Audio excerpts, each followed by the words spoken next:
All right, boys.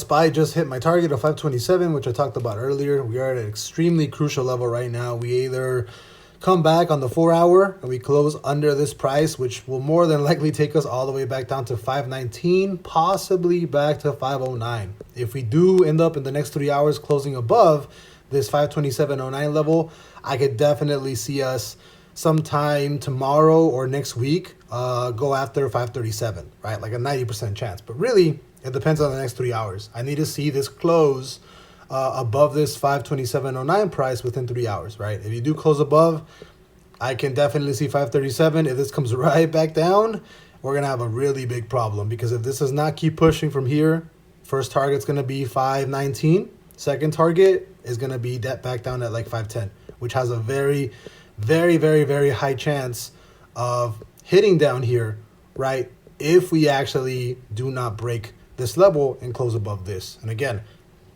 basically same thing, all targets, crucial level. If you took that long from yesterday, you would have hit that 527 already, so that all targets hit on SPY.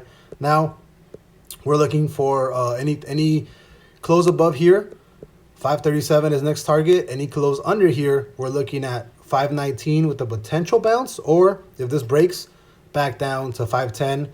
And if we actually hit 510, right, around this level on the trend, like a really high chance you keep dropping to like a 492. So it's very, very crucial, right, that you actually close above this 527.09 level. So we'll see what happens. If you want to join the Patreon, you can join at patreon.com/butamnotatrader. The links are somewhere in the video. You can go back a couple videos, get it from there, but you can just type that into Google, patreon.com/butamnotatrader. I might throw my link tree in here or the actual like thing somewhere. I don't know, but yeah, you guys can basically just, Google it yourself, or just type in "but I'm not a trader" on Google, and I should be the first one to pop up, maybe like my Patreon or something. But yeah, I'll see you guys later. Bye-bye.